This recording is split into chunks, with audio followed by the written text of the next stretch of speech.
We never promised each other much. We were always just kind of touch and go. Because we knew we'd know that somehow we'd grow differently, so we did and we do. And none of us to say that it wasn't worth going through or that I care any less about you. Shoulders to lean on and hard to come by. I know because there were times I would have broken my own neck just so I'd have on my own to cry on. And I remember when each finger was a pawn moving slowly across the chessboard of your body and we made each game last. Passed up each avenue of attack because neither one of us were trying to win. So how do we begin again when that feels like now and this feels like then? When all I can do is tell you, if you've got something that needs saying, tonight I'm paying dues. I've got a pocket full of blues and 2 pennies to rub together, which means I'm wealthy enough that I can finally afford to pay attention. I'm listening. And I know right now it's somehow like that kid sitting in math class, terribly aware of his first boner. It's hard. But difficulty has never been a good enough reason to describe the effort it takes to make the good times and the memories worth having.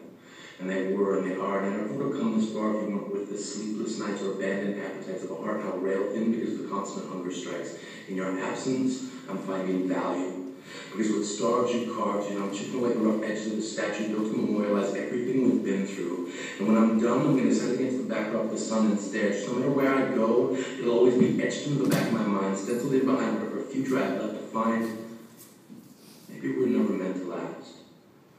Maybe we're only meant to reflect fondly upon past where we cast ourselves in the lead role of a one-year sitcom, one that had the critics standing while putting hand upon an ovation we're still getting curtain calls for. And the stage floor was a graveyard for the freshly cut roses that we waded through to take our bows and say, thank you. It was beautiful. And it was, and it is, and none of it was ever showbiz. But we were waiting for the lights to dim on a stage where we set ourselves to music, as if the swelling violins could ever mimic the hidden moments found in the theater where we kept audiences stapled to their seats. And they watched us, looking for vacancies they could occupy in the spaces between our heartbeats, as if silence was a room for rent, and we both went, shh. But the beats themselves, they were loud enough to drown out the applause. And we laughed at the ushers left looking in the house with the dropped jaws of patrons who still can't believe we took time to find beauty in the flaws we possess.